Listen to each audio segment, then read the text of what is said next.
जिसने हिला दी 24 साल पुरानी सत्ता की नींव। अब मोदी का यह हनुमान दिल्ली में मचाएगा कोहराम। जानिए कौन है वो जिसे केजरीवाल को हटाने के लिए बीजेपी ने सौंपी है सबसे बड़ी जिम्मेदारी। नमस्कार, स्वीकार करिए, मैं हूं वैभव दीक्षित। राजनीति में कब क्या हो जाए कुछ भी नहीं कहा जा सकता। चाय बेचने वाला शख्स प्रधानमंत्री बन जाता है, झुग्गियों में रहकर काम करने वाला आदमी मुख्यमंत्री बन जाता है, लेकिन राजनीति में जमीन खिसकते भी देर नहीं लगती और कालीन बिछाने में भी समय नहीं लगता। राजनीति में किस्मत अगर मेहरबान हो जाए तो तुरंत ही राजयोग शुरू हो जाता है। खासकर बीजेपी में हाल के वर्षों में कई ऐसे शख्स को राजयोग मिला जो पार्टी में सबसे आखिरी पंक्ति में बैठता था। बीजेपी आला कमान ने एक ऐसे ही शख्स को दिल्ली बीजेपी का प्रभारी बनाया है और कहा जा रहा है कि अगर यह प्रयोग सफल रहा तो आने वाले दिनों में दिल्ली में अरविंद केजरीवाल के लिए मुश्किलें खड़ी होने वाली हैं। ओडिशा के केंद्रपाड़ा सीट से लोकसभा के सांसद बैजयंत पांडा को दिल्ली बीजेपी का प्रभारी नियुक्त किया गया है। हाल ही में बैजयंत की कुशल रणनीति की वजह से ही ओडिशा में 24 साल से जमी जमाई नवीन पटनायक की सरकार का अस्त हो गया। आपको बता दें कि दिल्ली के पिछले नगर निगम चुनाव में भी बैजयंत ने ही बीजेपी की इज्जत बचाई थी। सभी लोग मान रहे थे कि बीजेपी की हालत खराब हो जाएगी, लेकिन पांडा की कुशल रणनीति की वजह से बीजेपी ने आम आदमी पार्टी को कड़ी टक्कर दी थी और इसी विश्वास के साथ बीजेपी ने पांडा को दिल्ली बीजेपी का चुनाव प्रभारी भी नियुक्त किया है। पांडा पहले से ही दिल्ली प्रदेश भाजपा प्रभारी के पद पर काम कर रहे थे, कार्यरत थे।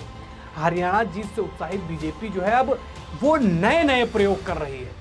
बीजेपी आला कमान ने दिल्ली विधानसभा चुनाव जीतने के लिए भी अभी से प्लान तैयार करना शुरू कर दिया है और इसी प्लान के तहत बैजयंत पांडा को दिल्ली विधानसभा चुनाव प्रभारी और गाजियाबाद के सांसद अतुल गर्ग को सह प्रभारी बनाया है।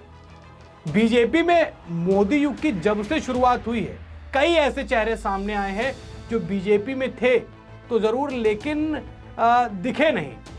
ये चेहरे कहीं ना कहीं गुमनामी में यूं कहें कि ज्यादा हाईलाइटेड नहीं थे, लेकिन जब से अमित शाह और मोदी की जो है वो पारखी नजरों ने उन चेहरों को अचानक ही राष्ट्रीय स्तर पर ला दिया, राष्ट्रीय पटल पर ला दिया और बीजेपी के लिए पूरा माहौल भी बदल गया। हाल ही में बीजेपी ने एक ऐसे चेहरे को राष्ट्रीय पटल पर लाया है जिसके बारे में कहा जा रहा है कि उस शख्स ने देश में 24 साल से जमे एक मुख्यमंत्री को जड़ से उखाड़ फेंका है। नाम हमने आपको बताया, बैजयंत पांडा। अब उसी शख्स पर दिल्ली में 10 से 11 साल से जमे अरविंद केजरीवाल को उखाड़ने की जिम्मेदारी है।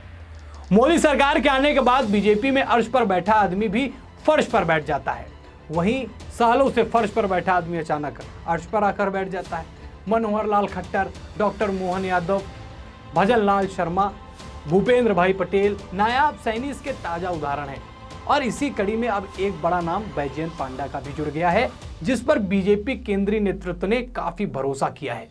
दिल्ली में अगले साल फरवरी मार्च में चुनाव संभावित है। ऐसे में बीजेपी के द्वारा बैजयंत पांडा की नियुक्ति को कार्यकर्ता श्री गणेश के रूप में देख रहे हैं कि दिल्ली में अब भारतीय जनता पार्टी का उद्धार होने वाला है। दिल्ली के चुनाव बेहद रोमांचक होने वाले हैं क्योंकि देखने वाली बात होगी कि आम आदमी पार्टी कांग्रेस को चुनाव साथ लड़ने के लिए हाथ बढ़ाती है या नहीं, या फिर जैसे हरियाणा में कांग्रेस ने आम आदमी पार्टी को दरकिनार किया था, अब दिल्ली में आप जो है वो कांग्रेस को किनारे लगा देगी। देखने वाली बात होगी, रोमांचक चुनाव होने वाला है। भारतीय जनता पार्टी ने जो इस बार खेल खेला है, आपको क्या लगता है कि दिल्ली में भारतीय जनता पार्टी सरकार बनाने में कामयाब होगी या नहीं? अपनी राय कमेंट सेक्शन में बताएं, कमेंट भर भर के करें, अपनी राय हमें बताएं। वीडियो अच्छी लगी हो तो वीडियो को लाइक और शेयर करें और चैनल पर नए हैं तो चैनल को सब्सक्राइब करें। इस वीडियो में बस इतना ही, फिर मुलाकात होगी नए वीडियो के साथ, तब तक के लिए धन्यवाद।